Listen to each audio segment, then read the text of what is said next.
If you just briefly tell me a little about them. The New People. Oh, a very short-lived series about a group of youngsters who were being flown on an airplane to somewhere in the Pacific, South Pacific. Plane crashes, they land on an island, and they become the new people in that they have to forge their own way with food and shelter and so on. And Rod Serling had something to do with that? I think he created it, yes. Mm-hmm. But he was not involved with the series itself? Not to my knowledge, no. Mm-hmm. What about Room 222? Oh, that's how I met the man who took me to MASH. Room 222 was a story about high school classes, and Gene Reynolds was the producer.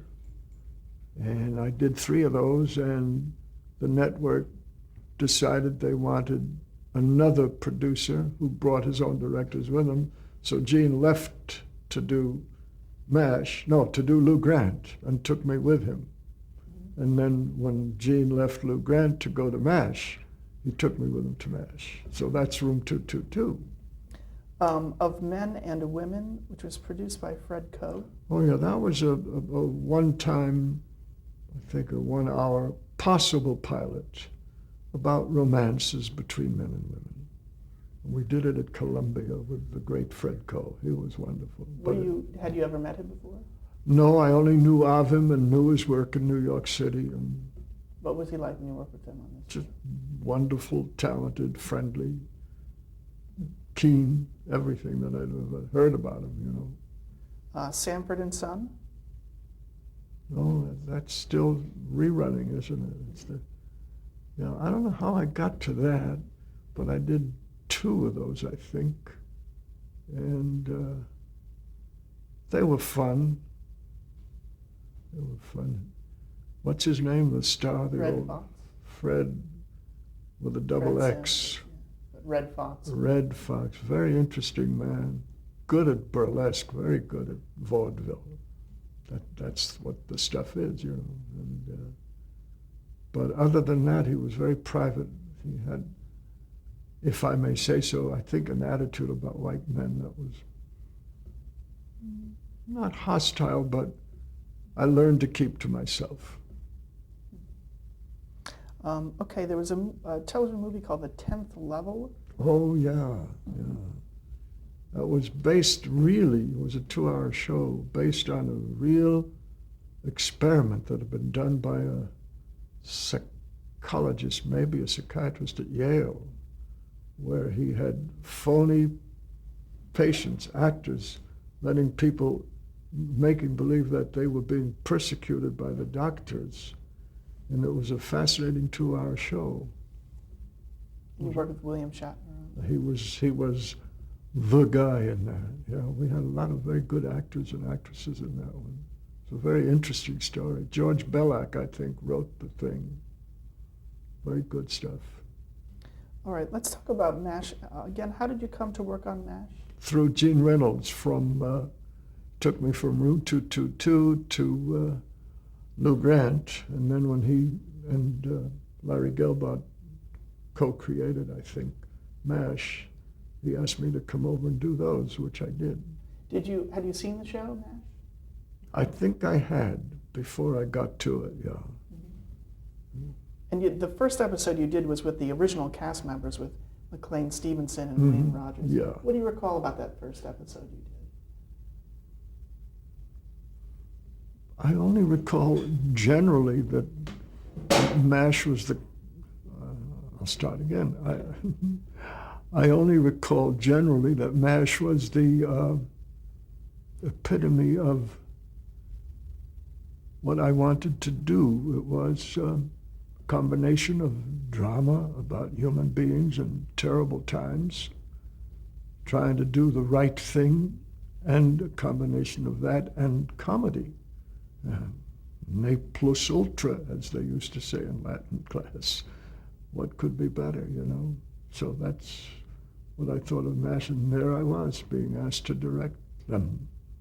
As a director, can you talk a little bit about how you were able to work in the drama and the comedy simultaneously? Well, that was really Gene and the writing staff who came up with the ideas for how to write the script. And, we used to work on tape 3 days a week, and the first 2 days were I spent with the writers, sitting and listening and making suggestions. That was one of the very few times where the director was asked to be involved. And it was just wonderful. I don't know that I ever really had much to do with shaping the script, but little ideas here and there and stuff like that. So you were in the writer's room, essentially? Yeah. And they were pitching ideas, or did they have a screenplay already? They had the first of the 2 days, they already had a rough draft. And what happened was they spent the day and then, if I recall, the next day finishing it. Then the first day of the shooting, we read, all of us, the actors and so on, and the actors then pitched their ideas, believe it or not. And then the writers went back, and we spent the afternoon working on scenes, as many, 1 or 2, that had not been open for suggestions. And they would work to put whatever they thought proper into the rewrites. So that was the only thing I can ever recall working that way. It was just great. So it was a true collaboration of everyone who was Mm-hmm, involved. mm-hmm. So anything of merit was considered, and frequently put into the hopper. Could you give me a breakdown of a typical work week or one episode's worth? You said Monday and Tuesday. Were scripting days. Mm-hmm. And if I recall correctly, the afternoon or something of the second day was with reading with the company. And then the third day we went to work 3 days in a row. According to the usual breakdown of what we should shoot here and what we should shoot there before we leave here, blah, blah, blah, blah, blah, And in terms of the post-production, did you see dailies? Oh, sure. Went on lunch breaks. They held them at lunchtime. Saw dailies, and I was always invited to be present for the rough cut and stuff like that. Directors were very welcome with MASH. It was a great show. Did you sit with the editor and Mm-hmm. Mm-hmm. work on it together? Yeah. Can you talk a little bit about the research that was involved in producing that series? Well, I was not involved. Gene and Larry and I think Burt Metcalf, I'm sure of Gene and Larry, they'd gone to Korea for months, I think, researching what it should look like, what the people were like, what they remembered of that period of time. That's really... Did you have medical consultants or military? Always. Dr. Walter Dischel was our medical consultant. And on occasion, he was called by the writers or myself, or, of course, people in the cast, if they had a medical question, would refer to the nurse on set. We had a nurse always on set, and Dischel was available always on the telephone. So do you remember calling him about anything specific? nothing specific. Nothing specific. Yeah.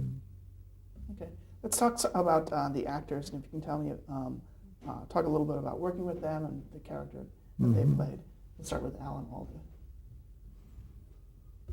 A wonderful actor. He was also involved as a script consultant, creative consultant, and he had great ideas for what he himself had to do, but he was always open to what anyone else had to offer, and would always check with the director to make sure that it was okay and that what did the director want, He was really like that all the time.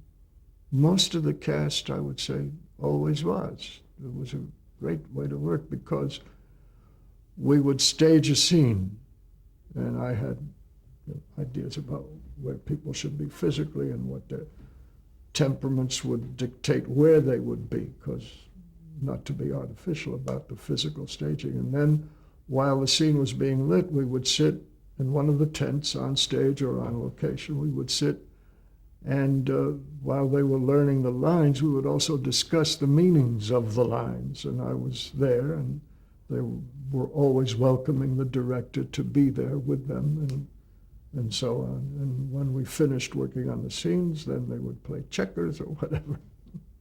What did Chess, Alan, really. What did Alan Alda bring to the character of Hawkeye? Oh, he not only brought, it's interesting.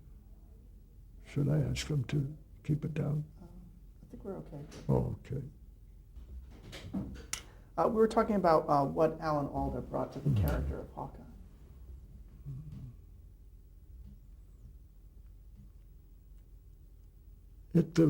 When I first began, his character had already been conceived in all those months or years of pre-production, and I wasn't in on the first 4 or 5 or 6 shows or whatever it was. So it was there, but what he brought prior to that moment was what I saw. But then as the series went on, and I went on with it,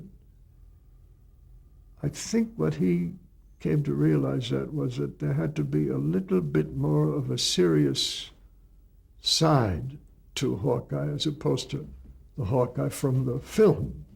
And so he was largely responsible for bringing to it the more sober side of Hawkeye's care about humanity and hatred of the war. In the feature, I always bounce back and forth for good reason. In the feature, they didn't like the war either, obviously. But they were jauntier about the whole thing. Alan maintained a jauntiness, a humor, but also his hatred of what was going on was more evident, more present. That's what I remember. When he became a director, did he ask you for advice, or did you? As a director, from himself to myself, not much. No, he wrote scripts as well. You know that, and he could see in his eye as he was writing the scripts, which is what lots of writers do. They see how they would like it done, what images they would like seen, and I think Alan did that. So he never asked, to my knowledge, to my memory, that is. Do you happen to remember an episode called Say No More, in which Hawkeye loses a patient that's the son of a general, and the actors were Michael Horton and John Anderson? I recall the names, but I don't recall much about the episode. Okay. Let's talk a little bit about Harry Morgan. Yes. What was he like to work with? An absolute joy.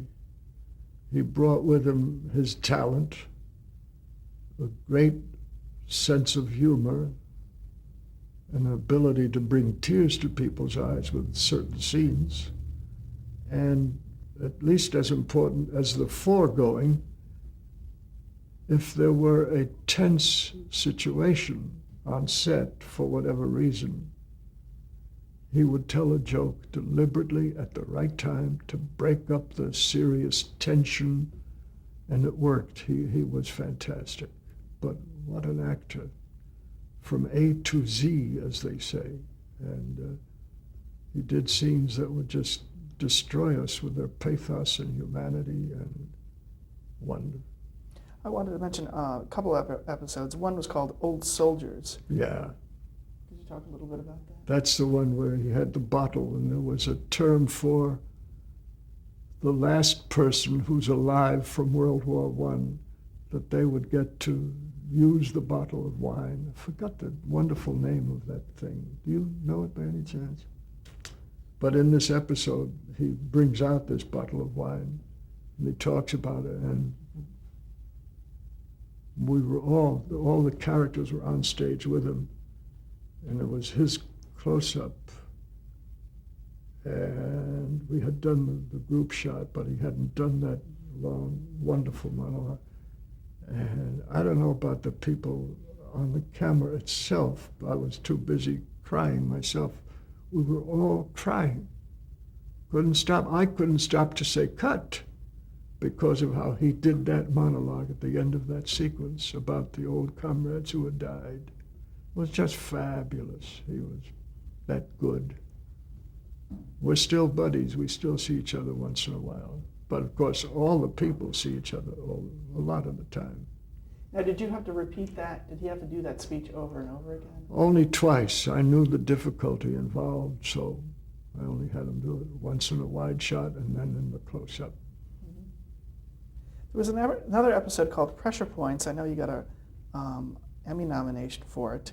And this is where Potter feels that he's losing his touch, and he consults with Sidney Freeman, the psychiatrist. Do you remember that? Don't remember too much about that one. No, I don't. Do you remember working with Alan Arbus? Oh, yeah. Mm-hmm. What was he like? He's wonderful. He's a fine actor, and I've seen him do other parts, at little theaters and in other television shows, and he's always a different character, and really a superb actor, and fun, easygoing, really terrific guy. There was another Potter episode called April Fools, in which he plays a practical joke by having his friend pretend he's having a heart attack, which was Pat Hingle was the guest star. Oh my God, yeah. There's another wonderful actor is Pat Hingle. I don't remember anything except it was great fun. Can you talk a little bit about Gary Berghoff? Yeah, Gary Berghoff always made me feel sorry for him because he felt not neglected, but he felt that he wasn't getting his proper dues in a way. And I think part of it was, I don't know if I should talk about his personal life, but he was having trouble with his wife at the time. And there was a two-parter we did where he falls in love with this young whack. And he is saying goodbye to her or something like that. And he couldn't go on. He broke into tears, and I had to stop everything for 15 minutes and walk him around the back lot of Fox, just walking him around. Not much I could do except to get him off the set and let him get it out of his chest. And it was so difficult for him. Very sweet man. Was this the Goodbye Radar? Yeah, Show? the two-parter. Do you think was part of it because he was leaving the show? Part of it was, and also the young woman, and the fact that in the script he was talking about a future with her, possibly related to his own domestic problem. I think that was a large part of it. Now, was there a lot of talk about him leaving the show prior to this last episode? Not much. Maybe an occasional reference, but I'm not sure I remember. And could you talk a little bit about him playing Radar? What was he like as Radar? He was wonderful. He had all the nuances, and he captured what the writers had in mind wonderfully well. He really did Radar. And of course it was written so that the moment Harry Morgan was about to say something, he would come in and say what Harry Morgan was about to say, which is why they gave him the name Radar. And he could hear things that were about to happen and stuff like that. What was the relationship between Radar and Colonel Potter? Oh, they were wonderfully friendly, as they are in the scripts, you know. Mm-hmm. They were really friendly together, to the best of my memory. Let's talk a little bit about Loretta Swit. Mm-hmm, mm-hmm. What do you remember about her? She was dedicated to, well, it's not just her, but she was very dedicated to doing the right thing. And in the beginning, it was whatever Sally Kellerman had done in the feature. But then she had the idea that it should be less, I don't know how to put this, less of what a male chauvinist approach might be to the part and make her more of a serious, soberer character. And that's what the producers did. And the way she did her hair changed, and the way she did her makeup changed, and so on. She changed the character, and the producers agreed, so it worked very well. And there was one episode, a two-parter with the great dancer Gwen Verdon, where they talk about how women are and what women feel, and it worked wonderfully well. What do you remember about Gwen Verdon? Tops. I mean, she's just the greatest. She was, I'd known her I'd met her once, I think, on Broadway, on one of those party things, but she was such a performer and such a dancer, such a sense of humor and ability to do everything, just fabulous. And she knew the camera. She had to do, I don't know if you ever saw the two-parter, but that little dance she does for the guys, she knew where the camera should be, what it should be, what lens, the whole schmear. It was just a joy. Do you remember how that show came about, how doing this USO show?